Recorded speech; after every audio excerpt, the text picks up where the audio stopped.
2500 വർഷങ്ങൾക്ക് മുന്നേ നിങ്ങൾ പേർഷ്യൻ കിങ്ഡത്തിലെ ഒരാളായിരുന്നു വിചാരിക്കുക. നിങ്ങൾ രാജാവിനെതിരോ അല്ലെങ്കിൽ രാജകുടുംബത്തിനെതിരോ സംസാരിച്ചു പോയി, അല്ലെങ്കിൽ രാജാവിൻ്റെ കുടുംബത്തിലെ ഒരാളെ നിങ്ങൾ കൊന്നു, ഇതും അല്ലെങ്കിൽ അപ്പോൾ ആരാധിച്ചിരുന്ന ദൈവത്തിൻ്റെ എതിരെ നിങ്ങൾ സംസാരിച്ചു. അപ്പോൾ നിങ്ങൾക്ക് കിട്ടാൻ പോണ പണിഷ്മെൻറ്റാണ് സ്കാഫിസം. എന്താണ് സ്കാഫിസം? സ്കാഫിസം ഒരു ടോർച്ചറിങ് ടെക്നിക്കാണ്.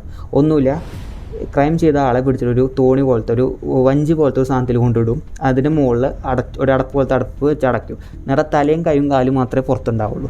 അതിനുശേഷം നിങ്ങൾക്ക് പാലും തേനും നിങ്ങളുടെ വായക്കൂടെ ഒഴിക്കും, നിങ്ങളുടെ വയറ് നിറയണ വരെ, വൊമിറ്റ് ചെയ്യണ സ്റ്റേജ് വരെ. ബാക്കിയുള്ള പാലും തേനും നിങ്ങളുടെ മുഖത്തും കയ്യിലും കാലിലൊക്കെ തേച്ചതിന് ശേഷം നിങ്ങളെ നല്ല വെയിലടിക്കണ ഒരു കുളത്തിലേക്ക് തള്ളിവിടും. ഈ പാലും തേനും കുടിച്ചിട്ട് ഡയറിയ ഉണ്ടാവും. അതെന്തായാലും പുറത്തേക്ക് പോകണമല്ലോ. അപ്പോൾ ഉള്ളിൽ ഫുൾ ഇൻഫെക്ഷൻ ആയിട്ടുണ്ടാവും. പ്ലസ് ഈ പാലും തേനും മുഖത്തുള്ളത് കഴിക്കാൻ വരുന്ന പ്രാണികളും അവർ ഡെപ്പോസിറ്റ് ചെയ്ത് പോകുന്ന എക്സും അത് കാരണം ഉണ്ടാവുന്ന പുഴുക്കൾ വേറെ. അല്ലെങ്കിൽ ഈ വെയിൽ കൊണ്ടുണ്ടാവുന്ന ഡീഹൈഡ്രേഷൻ. നിങ്ങളുടെ ബോഡി ഒന്നും അനക്കാൻ പറ്റാത്ത അവസ്ഥയിലായിരിക്കും.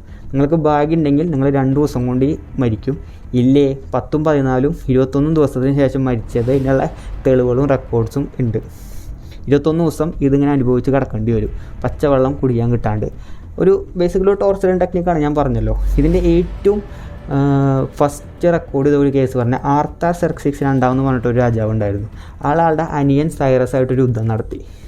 അപ്പോൾ സൈറസിൻ്റെ യുദ്ധത്തിൽ കൊന്നത് ആർത്താസെർക്സിസ് ആണെന്ന് ആൾ പറഞ്ഞു നടന്നു. പെട്ടെന്നാണ് ആളുടെ സോൾജറായ മിത്രിഡേറ്റ്സ് പറയുന്നത് ആളല്ല, ഞാനാണ് കൊന്നത്.